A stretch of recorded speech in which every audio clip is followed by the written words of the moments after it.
Halo teman-teman, di sini kami dari kelompok 3 akan menjelaskan tentang penghantar penyusunan alat ukur dalam penyusunan skala psikologis yang diampu oleh dosen Ibu Kusumasari Kartika Himadamayanti MSI.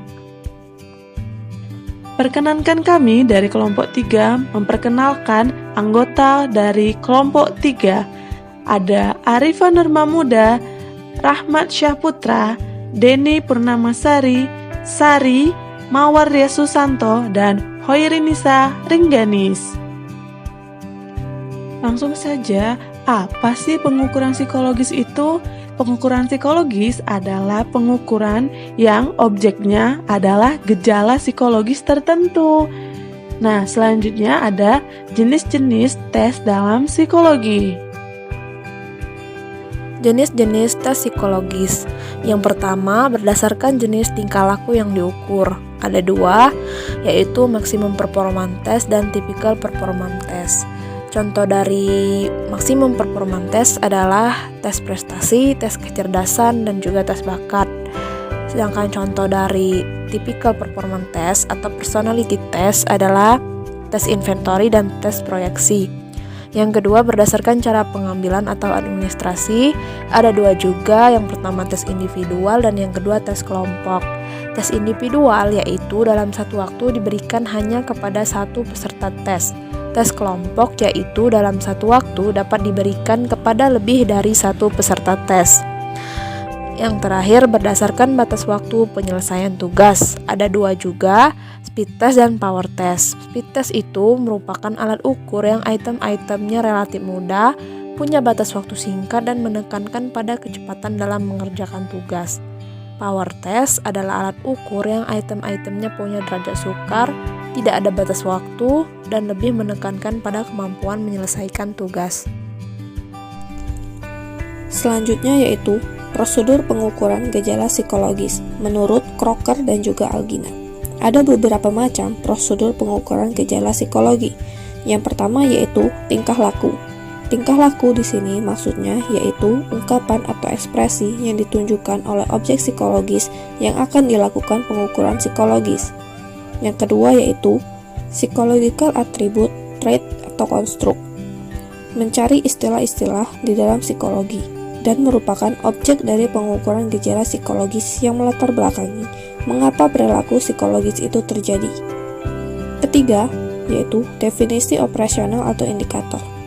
Tentukan bagaimana definisi dari gejala psikologis yang akan diukur. Cari teori-teori dasarnya dan tentukan indikator dari gejala psikologis tersebut. Keempat, tentukan sampel tingkah laku dalam bentuk item. Alat ukur ini untuk siapa dan siapa respondennya. Namun pertama kali kita harus mengetahui dulu apa itu sampel. Sampel adalah beberapa individu dari kelompok atau populasi yang mempresentasikan populasi itu. Untuk menentukan sampel bisa menggunakan metode sampling, seperti metode probability dan non-probability, atau mungkin bisa menggunakan metode random sampling. Yang terakhir yaitu alat ukur atau tes. Setelah mencari latar belakang teori, lalu indikatornya telah diperoleh, kemudian diturunkan kembali menjadi sebuah item. Dari item itu tadi, ketika dikembangkan kita harus menentukan sampelnya.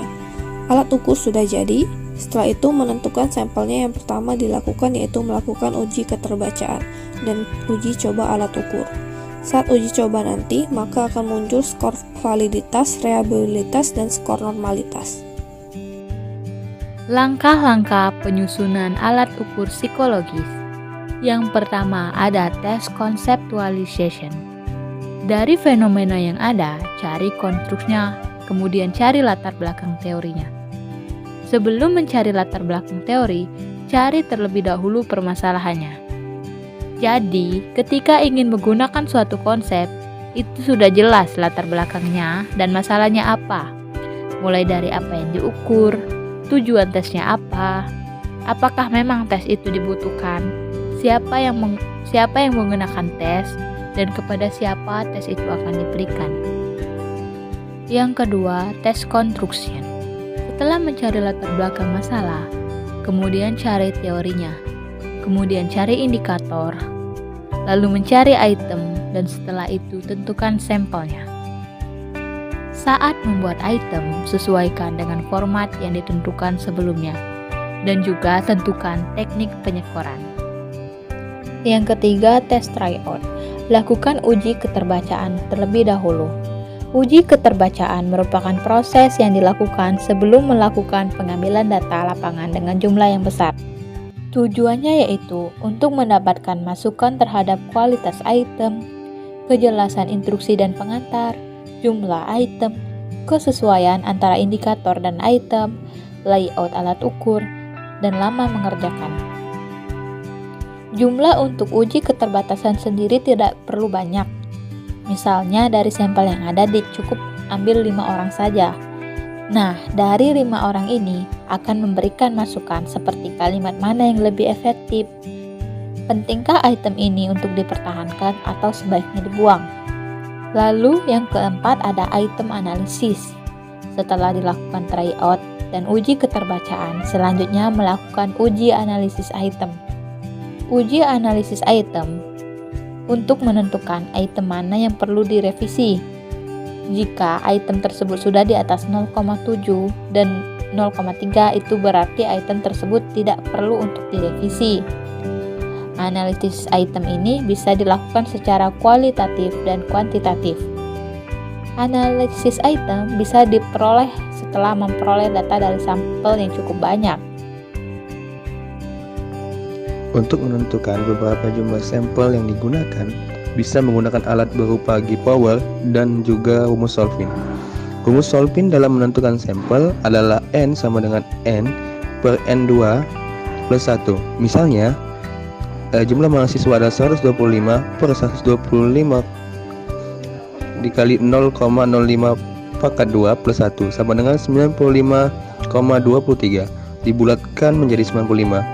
Jadi, sampel yang digunakan adalah 95 orang mahasiswa angkatan 2019 untuk mempresentasikan dari total populasi 125. Yang terakhir, tes revision.